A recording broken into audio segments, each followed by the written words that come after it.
저희가 준비한 5위입니다. 김은경 민주당의 혁신위원장에 대해서 폭로글을 썼던 신우이 김모 씨가 어제 추가 입장을 밝혔습니다. 자신의 주장은 100% 사실이며 김은경 위원장 본인이 대답해야 할 차례라 이렇게 주장을 했는데요. 김은경 위원장이 혁신한 발표가 바로 내일로 다가왔습니다.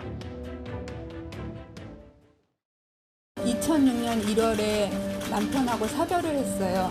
그리고 시댁 어른들은 남편 사후에 제가 18년을 모셨어요.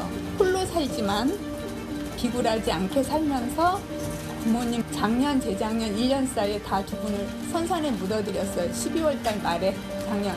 그래서 얼마 안 지났습니다. 제 인생의 어깨도 상당히 무겁습니다. 사실은. 혁신한다고 와서 망신만 자초하고 있는 민주당 김은경 혁신위원장에 대해서도 한마디 하지 않을 수가 없습니다. 노인 비하 발언으로 세상을 시끄럽게 하더니 이를 수습한다며 대한노인회를 방문하고 사과하면서 했던 시부모 18년 부양도 새빨간 거짓이라는 주장이 제기됐습니다. 이쯤 되면 자신이 문제만 일으키는 천덕꾸러기 신세가 되었음을 인지해야 마땅할 것입니다. 어제 저희가 좀 발빠르게 전해드렸던 것처럼 그 김은경 위원장의 신우이가 동아일보 인터뷰에서 아들 말고 김은경 위원장 본인이 대답해야 될 차례 아니냐라고 어제 얘기를 했었는데 혁신이 내부에서 좀 알려지기로는 임기가 얼마 안 남은 혁신이 끝나면 아마 법적 조치를 김은경 위원장이 할 모양입니다. 혁신이 임기가 얼마 안 남았기 때문에 그 후에 하겠다는 얘기는 궤변이에요. 정말로 억울하고 본인의 명예가 훼손됐다고 생각하면 지금 당장 고소를 해야죠. 뭔가 고소하기에는 부족한 부분이 있고 뭔가 입장이 편하지 않으니까 뒤로 넘긴 것이다. 지금 혁신이 20일까지 이렇게 활동 안 하기로 했는데 이렇게 김 빠진 혁신이가 조금이라도 더 활동을 제대로 하기 위해서는 김은경 위원장의 위신이 서야 됩니다. 그러면 본인이 이거 관련해서라도 뭔가 결백하다는 얘기는 좀 세게 해야 되는 상황인데 뒤에 하겠다? 제가 볼 때는 그 신우이 얘기에 대해서 반박할 자료가 없거나 신우이 얘기가 맞거나 뭐 그런 상황이 아닌가 이렇게 짚어집니다.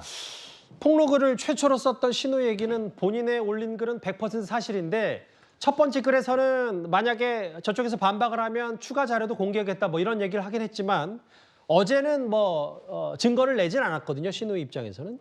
다음 화면을 보겠습니다.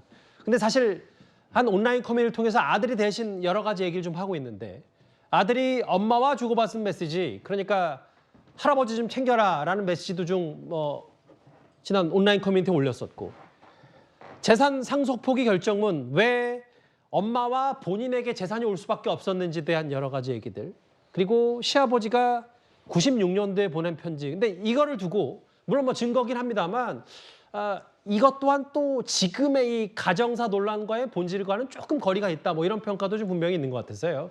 제가 보기에 저런 해명들도 저는 자살골이다 이렇게 오히려 보입니다. 먼저 이게 저 아들하고 주고받은 게 카톡 있잖아요. 저걸 보면 이게 안 모시고 살았다는 명백한 증거 아닙니까? 18년 동안 이게 모시고 살았다면서요. 근데 저걸 보면 따로 살아 안 모시고 사는 거고. 근데 본인은 왜 그렇게 친하면 본인은 전화 한 통도 못하는 사람입니까? 이걸 이렇게 아들 보고 시켜서 전화해봐라? 이게 말이 됩니까? 저는 저 카톡은 오히려 이게 불리한 증거다. 이래 보이고요. 그다음에 저 편지는 96년이면 남편이 극단적인 선택한 게 2006년입니다. 10년 전에 그때는 사이 좋을 수가 있죠. 그러면 이게 2006년 이후에 시아버지가 쓴 편지 있으면 내놔보라 이거예요. 그렇잖아요. 그게 증거가 되는 거 아닙니까? 근데 96년에 쓴 편지가 무슨 에게 도움이 됐냐 이 말이죠. 2006년 이후에 과연 이게 잘 지냈다는 다정한 이런 게 편지가 있는가? 이걸 제가 두 번째 의문 제기하고요. 그다음에 상속 포기라는 게 이미 아버님이 운영하던 특허가 여기 10몇 개 있는 이런 게 회사가 그 남편 극단에서 남편으로 넘어가서 그다음에 남편에서 지금 이게 처남이 경영하고 있다는 거 아닙니까? 이미 알짜 기업이 다 넘어가 있고 그다음부터 이게 어머니 충격에 요양돈 얼마나 재산이 있겠어요. 따라서 저는 이미 알짜 기업이 넘어간 상태에서 나머지는 포기 이런 거는 아무 의미가 없다 이렇게 보입니다. 뭐 일단 신우의 폭로글 주장으로 그걸 바탕으로 좀 여러 말씀을 서정욱 변호사도 하셨고 아까 자살골이라는 표현은 악수다 뭐 이렇게 제가 순화를 좀 하겠습니다. 뭐 이런저런 그 진실 공방, 가정사에 대해서 여러 증거까지 뭐 오고 가고 있는데 혁신위의 임기가 끝나면 김은경 혁신위원장 신우이를 겨냥해서 법적 조치까지 예고한 상태입니다. 사실 이 시작은 바로 김은경 위원장의 노인 폄하 발언 논란으로 촉발이 된 이 문제였죠. 오늘 당시에는 비판했던 민주당의 전국 노인위원장이 이런 말을 했습니다. 김은경 위원장은 우리 가족입니다. 그 사람이 정치 개념이 없기 때문에 그런 실언을 했지만은 사과할 만큼 사과했고 용서를 구할 만큼 구했기 때문에 이제는 우리 가족으로서 우리가 보호해야 됩니다. 그리고 또 대표께서도 유감 표시를 했기 때문에 충분히 이 사안에 대해서 우리는 유감 표시를 했다고 생각합니다. 사람은 누구나 실수할 수 있습니다.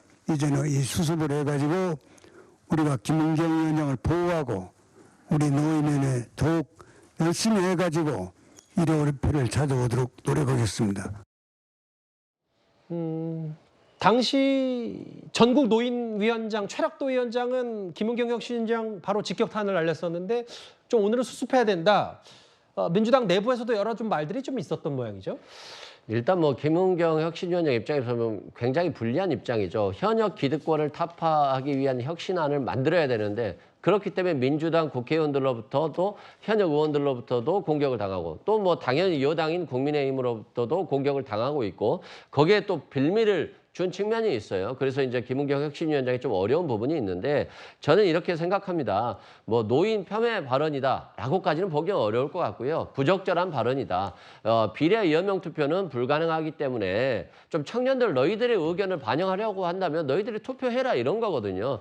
그럼에도 불구하고 자꾸 이런 해명이 또 더 문제를 낳는 거거든요. 아니 본인이 시부모를 모시고 안 모시는 거하고 이 혁신안과 무슨 상관이 있습니까? 그럼에도 불구하고 이것들은 결국 자신의 어떤 정치적 욕심이 좀 반영된 게 아닌가. 자신의 마음을 비우고 혁신안 만들어서 집행부에 넘기고 그래서 집행부에서 이걸 관철시킬 수 있도록 하는 그 역할이 끝나면 본인은 그만두면 되는 거거든요. 그렇기 때문에 너무 이렇게 굉장히 뭔가에 흔들리는 듯한 모습보다는 자신의 역할을 하고 며칠 안 남았으니까 그만두는 게 낫지 않나 싶고요. 예. 이번 혁신안에서 필요했던 것들은 국민들이 현역 정치인들에 대해서 굉장히 실망을 하고 있기 때문에 좋은 정치 신인들이 들어갈 수 있도록 공천 룰을 공정하게 하는 겁니다. 정치 신인들한테 유리한 걸 바라는 게 아니라 공정한 룰을 얼마나 민주당이 만들어서 새로운 신인들이 공정한 기회를 가질 수 있느냐 이것들에 대해서 혁신을 해주는 게 맞는 것인데 예. 자꾸 다른 문제들로 이렇게 혼란스러운 상황이 발생하고 있기 때문에 민주당 지도부 입장에서도 김은경 혁신위원장 입장에서도 굉장히 불편한 지금 상황이 됐다라고 말씀드립니다. 그러면 이승훈 변호사가 민주당 내부에서 보셨을 때도 이 변호사 말씀만 이제 바로 받아서 얘기를 하면 김은경 혁신위원장이 그냥 딱 자기 역할만 하면 되는데 뭔가 자기 정치, 뭔가 좀 여러 말들이 좀 많아져서 논란을 부추기다 보니까 이런 사생활 논란, 가족사 논란까지 다 일어났다고 보시는 거예요? 그렇죠. 자신이 혁신안을 만들어서 지도부에 주고 지도부가 이걸 받아들여서 예. 정말 좋은 혁신안인지를 평가해서 당원들의 평가를 받으면 되는 것인데 지금 시부모를 모시고 안 모시고가 지금 혁신에서 무슨 상관이 있어요. 그래서 좀 정치적인 자꾸 사심이 있어서 이런 말실수가 나오는 것이 아닌가 싶고요. 예. 마음 비우고 오로지 민주당의 혁신안을 위해서 여기에만 치중한다라고 한다면 저는 남은 한 20여일도 안 남았는데 여기에 대해서 다시 평가를 받을 수 있기 때문에 저는 좋은 혁신안을 만들어서 국민들이 이해하고 국민들이 좋아할 만한 그런 혁신안을 만들고 마무리하는 것이 가장 유종의 미를 거둘 수 있지 않나 싶습니다. 김은경 위원장의 일거수일투족이 지난주부터 정치권에 정말 뜨거운 감자였기 때문에 여론조사 하나도 좀 봐야 될 것 같긴 한데 최강 위원님 같이 보실까요? 60대 이상 고연령층을 대상으로 한 이 김은경 위원장의 발언 영향 미칠 것이다 과반이 넘었고 안 미칠 것이다가 34.9%. 이런 부분들 어떻게 좀 판단을 하셨어요? 글쎄, 원래 60대 이상 고연령층은요, 민주당보다는 국민의힘 지지가 훨씬 많다는 거는 뭐 이 정치 무기자들 사이에 정설입니다. 그렇기 때문에 저 영향을 미칠 것이라고 생각하는 57.1%는 아마 국민의힘 성향을 가지고 있는 그 60대 이상 고연령층일 가능성이 저는 대단히 높다고 보고요. 예. 그렇게 보면 지금 현재 만약에 내일 총선이 있다고 한다면 저런 것들이 바로 영향을 미치겠죠? 근데 총선은 8개월 뒤거든요. 8개월 뒤에 총선에 미칠 그 요소가 얼마나 많겠습니까? 지금 우리가 아마 예측하지 못한 것도 굉장히 많을 거예요. 그런 점에서 본다면 저는 뭐 이런 것들은 그냥 누적돼서 뭐 어느 정도의 영향을 미친다 이런 건 모르겠지만 절대적인 영향을 미치지는 않을 것이다. 다만 만약에 그때 국민의힘이 좀 불리한 상황이 된다면 또 이런 문제를 들고 나올 가능성은 있어요. 예. 과거에 노인 폄하 발언을 하지 않았느냐 혁신위원장이 들고 나올 가능성이 있는데 만약에 국민의힘이 좀 유리한 상황이라면 이런 얘기는 그냥 다른 변수에 묻혀서 넘어갈 것이다 이렇게 생각합니다. 혁신위원장 자체에 대한 논란 그리고 혁신안에 대한 논란 뭐 여러 가지 앞으로 그 얘기까지 좀 짚어볼 텐데